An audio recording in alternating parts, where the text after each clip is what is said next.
Previously, we saw collision questions which were perfectly inelastic. Sometimes people call it completely inelastic, same idea. Okay, what happens there? Two objects hit and then they stick and move, right? So this is basically hit and stick. Then we also learnt about perfectly elastic collisions where they don't hit and stick, but the total energy is conserved. Not just energy, we should say kinetic energy is conserved. Energy is always conserved.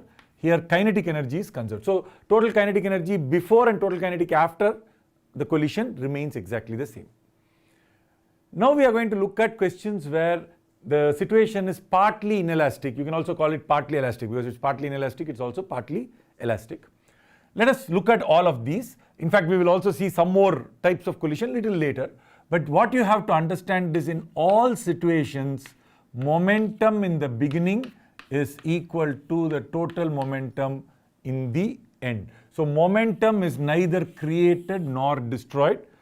In all of these cases, we are assuming the system is isolated. There is no external impulse. So no external impulse.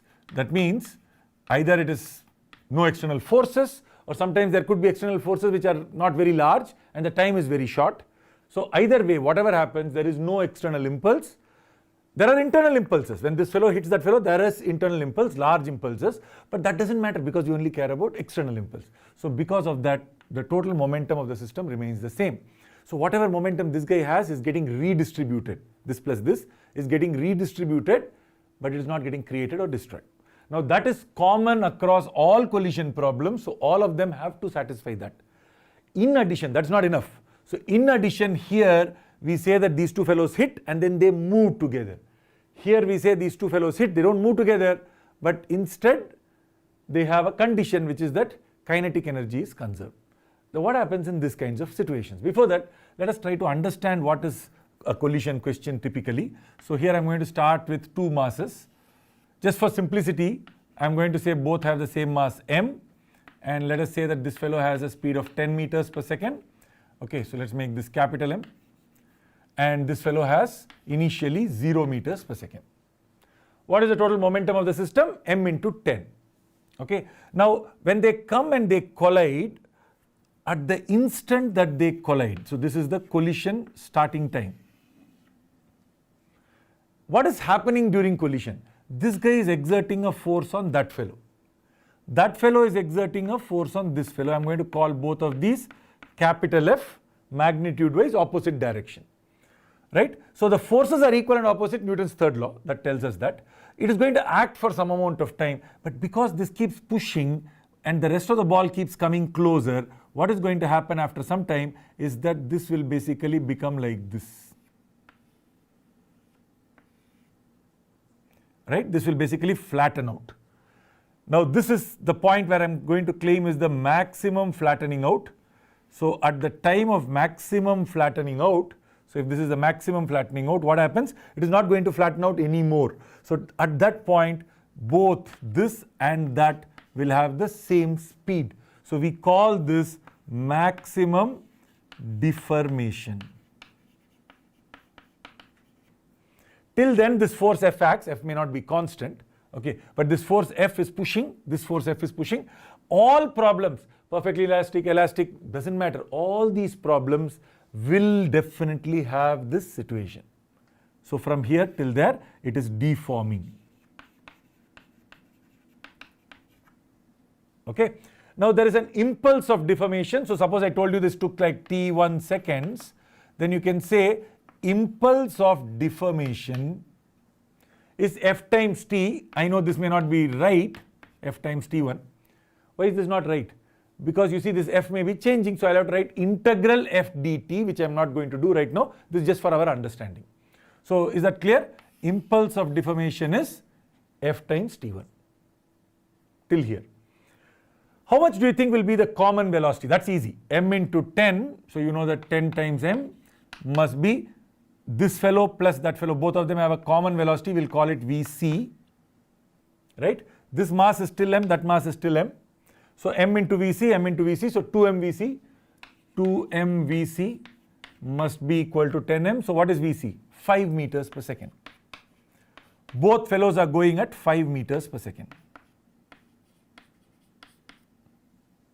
Right? Now, if I had taken some clay ball and I had thrown like that, that is the end. They would have basically exerted this deformation forces and then they will stick together and they will move. In fact, if you have this chapati making dough, right? You have the chapati piece, you make 2 balls out of that and throw. The 2 things will stick and then that's it. Bubble gum will stick and go, right? So once it sticks, it may not even come back. That is the end of the force and therefore then they'll continue moving. If that happens, it's called perfectly inelastic collision. So do you understand what perfectly inelastic is? So if it stops here, that is perfectly inelastic. Say I have the same velocity. Vc, Vc. Vc is for saying V common. But if you take this ball, let us think about this ball. This ball comes in like this and then look at this. Can you see that? When they come and collide, these 2 fellows are compressing each other like this. But at the compressed state, if I keep it compressed and I release it, you will see that it will bounce back. Why will it bounce back? Because this guy continues to push. It doesn't like being like this. So it continues to push. So if it continues to push, let me start it off here. So this is the state where it is like this. Now this guy is continuing to push that guy. Let me call that small f. That guy is continuing to push this guy, small f. These 2 have to be equal. But does this force have to be equal to that force? Maybe, may not be. Right? Now this is trying to reform the objects. So if this happens, then you might end up with this mode. So now these are 2, 3 different options. Okay, so this is one option where it forms fully. So they became perfectly like what they were before, and then this guy goes off and then this guy has a different velocity. Now this would be perfectly elastic. So here F is equal to F. I'm not really doing it correctly because I should be saying just like I have JD, I have JR. We call this process reformation. Reforming. Reformation sounds like reformation, but this is reform, right? Reforming, so reformation. So we have an impulse of reformation, which I will call F times T2 because this may not be the same time. If this was equal to that, it will come back to the starting place. So remember, if this was equal to this, then what is going to happen is from 0 it went to 5. It continues to act. So from 5 it will go up by another 5. So this will become 10. They have the same mass, so that's why I'm saying it's 10. You already know that 2 balls which are colliding, if they have the same mass and it is elastic collision, this will be elastic collision. So I won't call it F equal to F. This is not correct. I will call it JR equal to JD. That's what is correct.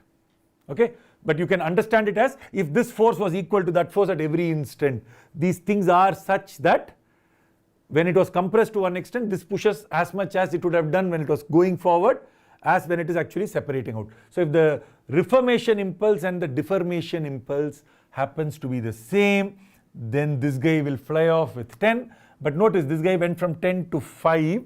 Now you have added 5 this way, or you have subtracted 5, you want to say. Then you are going to subtract another 5. So this guy will become 0.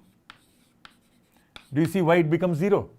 Because if they are equal masses, this fellow goes from 0 to 5. The next time, next part, reformation part, it will go from 5 to 10. This guy went from 10 to 5, 5 to 0. This is for equal masses. Okay? We call this elastic collision. Perfectly elastic collision. Perfectly inelastic, this will stop here. If it stops here, then that is perfectly inelastic. So let me write that. JR is equal to 0. So it will remain like this. And it will keep moving with VC. Right?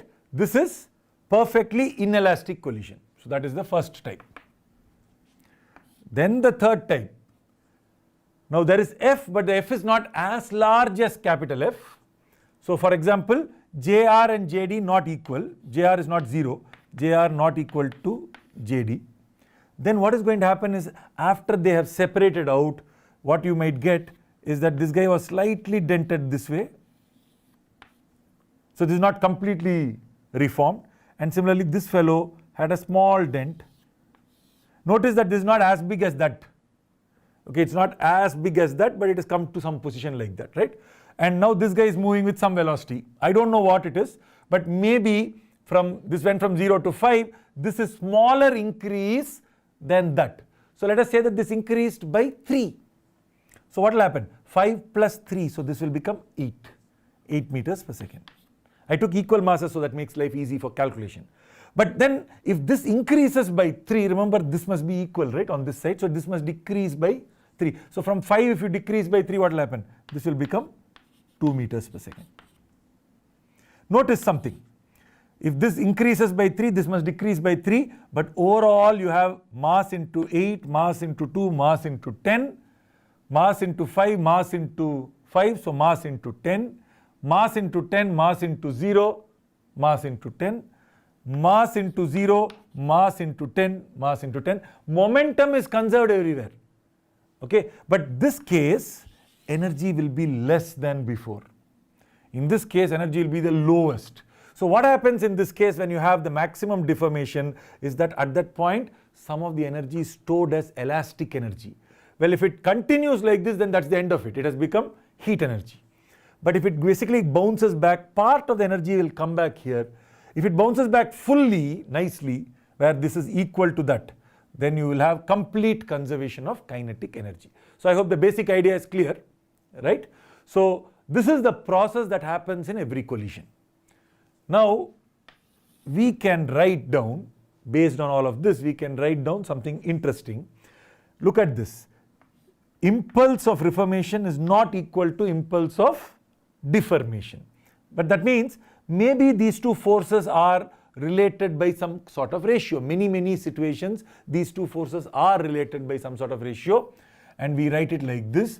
We say impulse of reformation by impulse of deformation is a constant that we call E, that depends on the type of materials that we are using. Clay ball, impulse of reformation, if it is clay, just sticks and it keeps moving. So there is no impulse of reformation. J is 0. So if J is 0, what will happen? E is 0. So E is 0, they will stick and they will move together. So for perfectly inelastic collision, E is equal to 0. If impulse of reformation is equal to impulse of deformation, then that means it's perfectly elastic. At every point, how much ever it pushed when it was that close is exactly what it is pushing in reverse. So therefore, if these two fellows are equal, E is going to be 1. So that means you will have perfectly elastic collision. E is 1. But what if E was neither 0 nor 1? What if it was half? Usually it turns out. Now I will say usual, because I'll also show you where it is not valid. E is between 0 and 1, usual, okay, which means it's not always. I'll show you situations where E will be less than 0. They are very uncommon situations. Okay, similarly, E greater than 1 is also possible. These things are called explosions. But for most collisions, we won't worry about this. Now, if I look at this, you can show that this can also be written not only for this kind of a problem, for all sorts of problems. If you start with impulse of reformation and impulse of deformation, you know that impulse of reformation must be the change in velocity of this guy, right? So what is JD? JD must be how much? Mass, so this guy's mass, times this guy's final velocity, minus this guy's initial mass into initial velocity, right? So initial mass into velocity is 0, final mass into velocity is 5m. In this question, it is 5m. So let us take this case and let us take that case. So here what is impulse of reformation? Well, what was the change? 10m, but what was this here? 5m. So 10m, 5m, it was 5m. So you see these two are equal.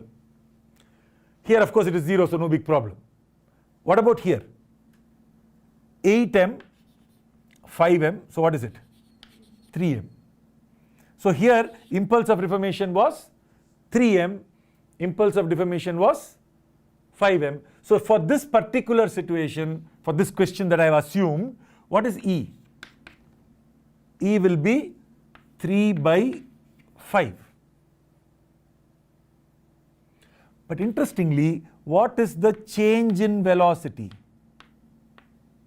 What is V2 minus V1? So I want to start by calculating V2 minus V1. How much is V2 minus V1?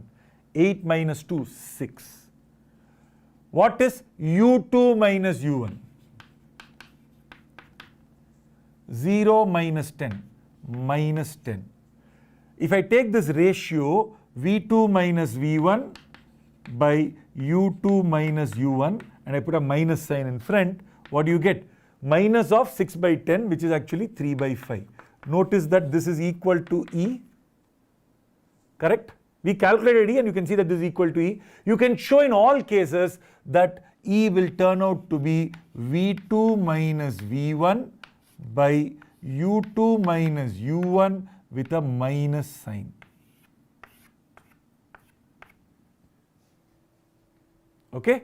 So you can define, it's defined as impulse of reformation by impulse of deformation is E, but for all practical purposes we'll ignore that and we'll just say relative velocity after collision by relative velocity before collision is minus E. This has a minus sign. Some people don't like this relative velocity minus sign, so therefore they write it as velocity, relative velocity of separation. This is how fast it's separating out. Velocity of separation by velocity of approach. They take this minus and make this approach by making it U1 minus U2. So if you write it that way, you don't need the minus sign, you can write this as E. But I don't like this because this actually, when you practically, saying it is nice, velocity of separation by velocity of approach is E.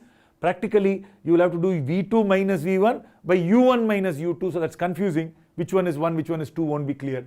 So best is to say minus of, or just leave that minus and bring it to this side. V2 minus V1 relative velocity after a collision by relative velocity before collision is minus of E. What is E? E is this coefficient of restitution. So this fellow is called coefficient of restitution.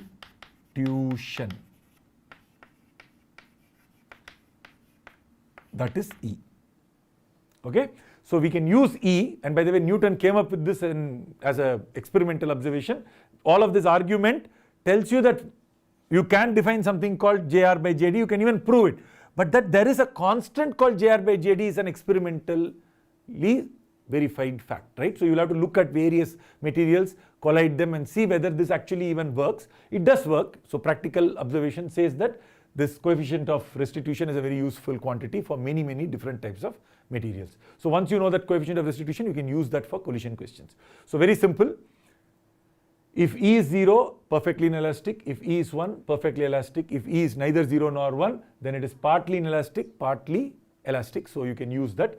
The basic idea is that there is a part where it is deforming. Maximum deformation is the perfectly inelastic part. They are moving together.